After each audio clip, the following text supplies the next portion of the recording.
So I previously made a top 20 tips and tricks video on Planet Zoo, and you guys seem to like it. But that was a while ago now, and a lot of things have changed in the game since then. So here's my updated top 20 tips and tricks in Planet Zoo.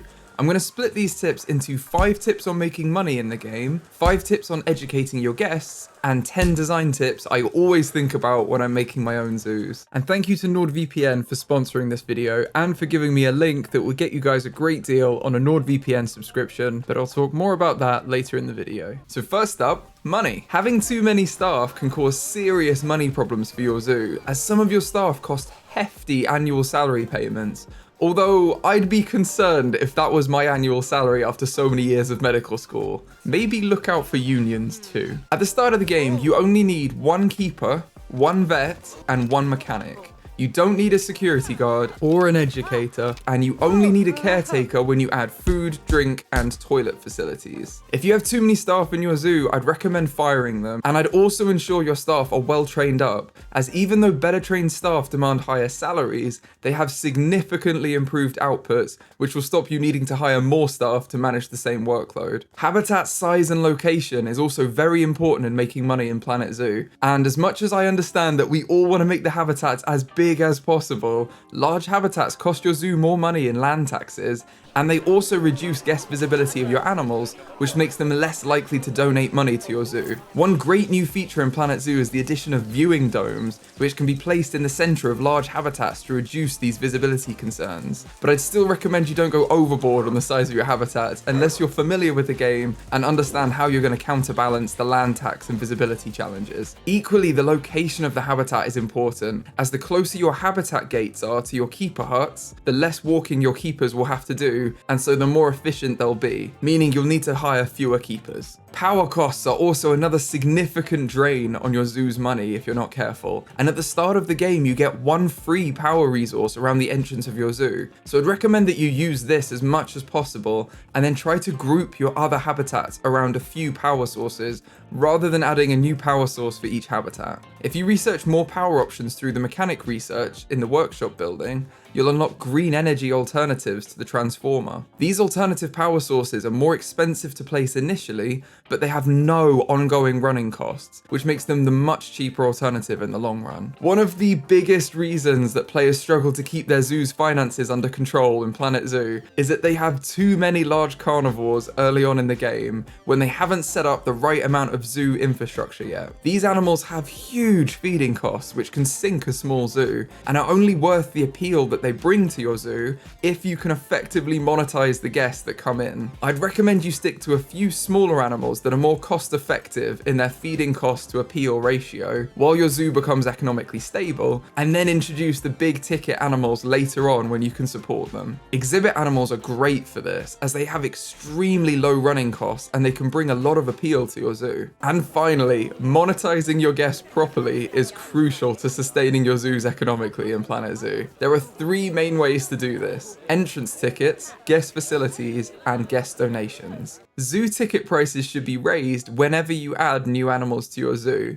as guests will expect to pay more money based on how appealing the overall zoo is. You can check how they feel about ticket prices in the Guest Thoughts tab. Guest facilities are also a huge money-making opportunity in your zoo, and they more than cover the staff costs of the vendors that run them. Ensure you check which facilities the guests are asking for in the Guest Thoughts tab and in the guest heat maps, and put those facilities in where they're lacking. And finally, donation bins should be placed at key viewing areas around your habitats and exhibits where guests group together. One key thing to consider with donations is the better you educate your guests, the more they'll donate. Which brings us to education. In order to teach your guests about your animals and receive the donations from them that you and your animals desperately need, you need to place education boards around your habits and exhibits. These boards educate your guests about your animals, and they can be further supplemented by adding education speakers that are also set to talk about the animal they're next to. The education speakers have an adjustable range in which your guests can hear them, and you need to ensure that these don't overlap, because if they do, they'll interfere with one another and fail to educate your guests. Vet research is also crucial to educating your guests about your animals,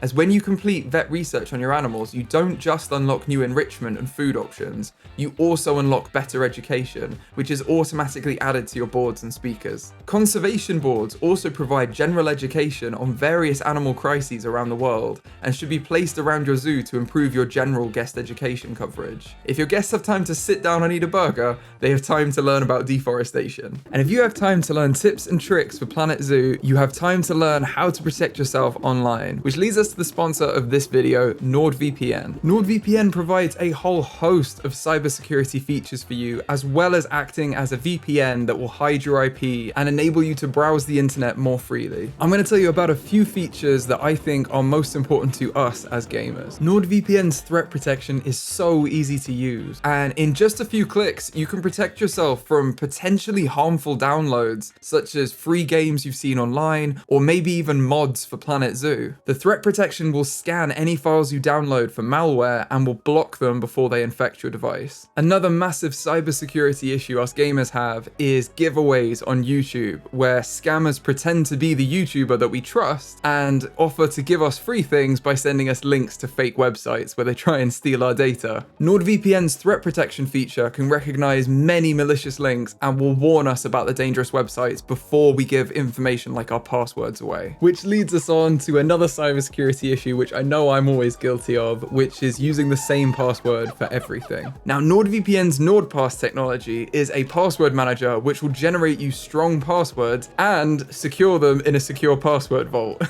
which is the bit that I really need. And if you've managed to fill up your storage devices with games, NordVPN have a secure cloud storage service which keeps your files encrypted and accessible from anywhere, so you don't have to uninstall Planet Zoo.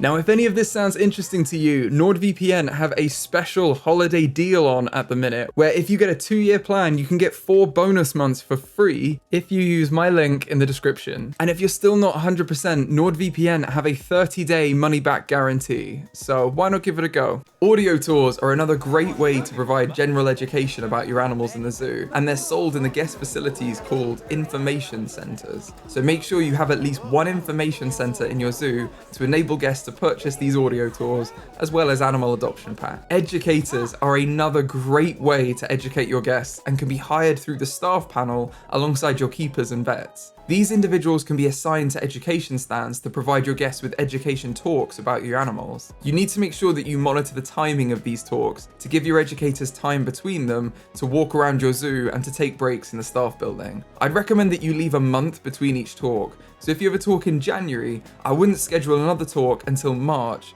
to give your educator the time to walk to the second talk. You can also add seating areas to these talks and connect the seating areas to your education stands. Guests will then sit in these seating areas and clear the pathways around your habitat. Otherwise, they'll gather around your educator to listen. The educators will also throw food into the habitats during their talks if you ensure that the area next to the education stand isn't obstructed. Educators can also be assigned to zoo tours, where they'll take groups of guests around your zoo and teach them about the animals you have there. This can be achieved by placing zoo tour points at each habitat and then connecting them in a zoo tour using the Zoo Tour Manager. I'd recommend you also leave facilities breaks in the zoo tour so your guests can top up their needs and make you a little bit of money. Now, here are my top 10 design tips for making habitats in Planet Zoo. The first thing I'd say to anyone who wants to make their habitats more creative in Planet Zoo is to ditch the prefab barriers and make your own barriers to your habitats. This can be done by placing null barriers around your habitat and then using either water, terrain tools, rocks, or construction pieces to create your own barriers that will keep your animals safely inside your habitats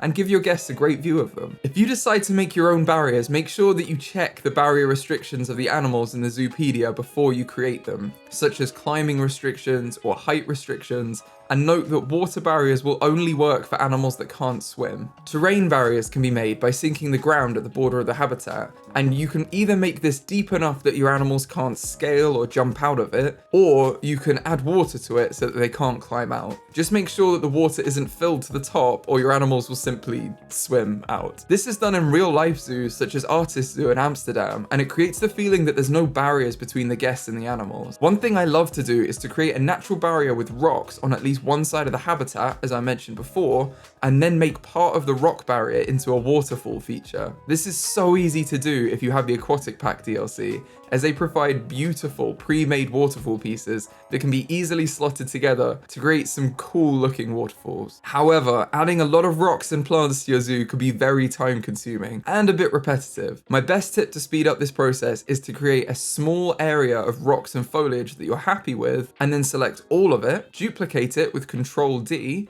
and then place it again in another location. If you use the Z key to rotate it slightly each time you place it, you really can't tell that it's the same area copied and pasted, especially if you go back at the end and move a few items manually. In this way, you can create a whole forest in a fraction of the time that it would take you to place each tree individually. Now, if you're interested in building your own custom buildings to house your facilities, my best tip is to place these shells of the facilities first and then add the doors and windows to each of them. This will help you to visualize the shape of your building and often sparks imagination for how you could rearrange them to create the shape that you want for your building before you add any further walls or decoration. After this, it's as simple as fleshing out the building by adding external wall and roof pieces and then going to town on any decorations that you want from the construction pieces. I love adding nature to my buildings, and so I often opt for building a green roof with the mulch pieces and flowers from the nature tab on top of a flat roof, as well as adding indoor gardens by doing the same thing on the ground level and then surrounding it in a glass wall exterior. If you want to get crazy with your buildings, I'd recommend trying a dome in your zoo, as it can add a really great focal point for your zoo, which is good for entrance buildings, food courts,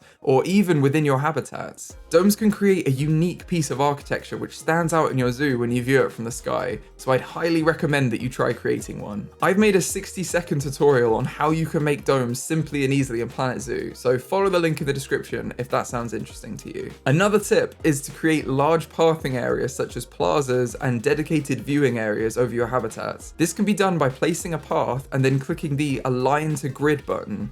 You can then click the path you just placed and create square viewing areas. You can even extend this over your habitats for better guest visibility of the animals. This technique can also be used to create a perfect square in the center of a large open path or plaza area, perfect to slot your exhibits into. If you don't want your viewing areas to be square, you can create circular viewing areas by placing a path and then placing additional paths at right angles to the previous one until they join up into a circle. The use of the Align to Grid path function and guest barriers together can create some beautiful plaza areas for your guests. For this, you simply need to create a plaza using the exact same method as the square viewing area, and then place guest barriers where you don't want your guests to walk. These barriers can even be sunk into the ground and will still stop guests from walking through them, so get creative with it and give your guests the plazas they deserve. My top tip for creating slopes or stairs in Planet Zoo is to make them the length and the height that you want them to be. Custom slopes and stairs can be created by first placing a path where the start of your slope or stairs is, then if you hold the control button,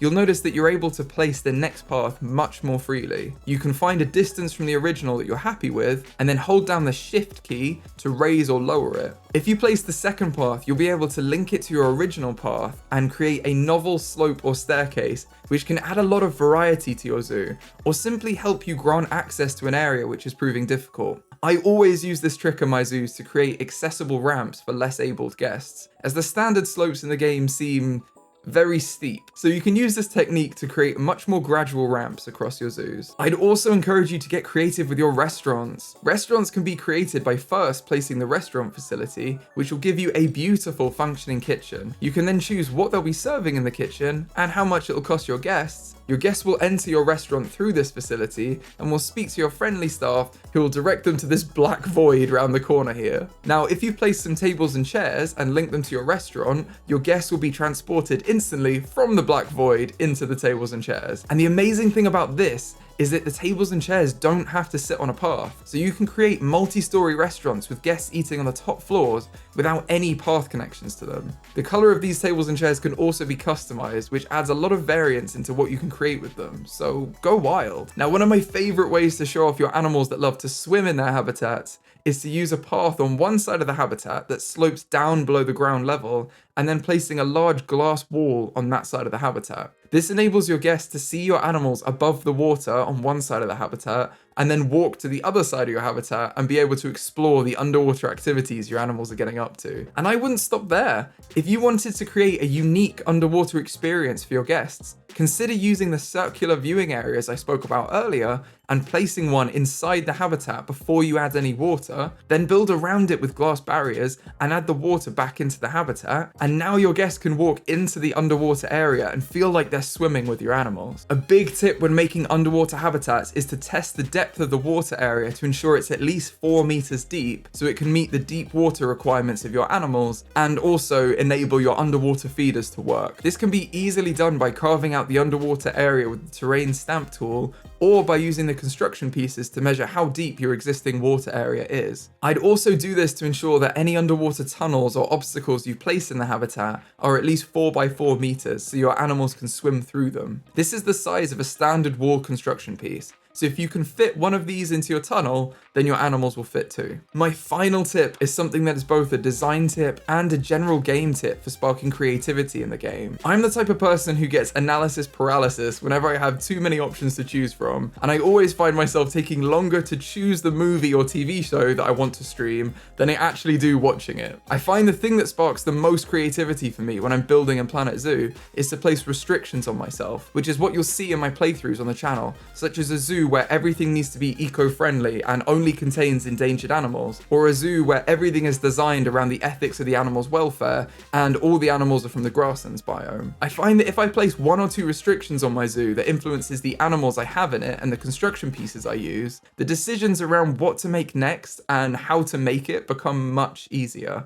Let me know in the comments if you have a similar approach to me, and if you have any other tips that might help out others in Planet Zoo. And thanks again to NordVPN for sponsoring this video. Check out the link in the description if you're interested. I hope you've enjoyed this video. If you did, please give it a like. It really helps the channel out, and I'll see you in the next one.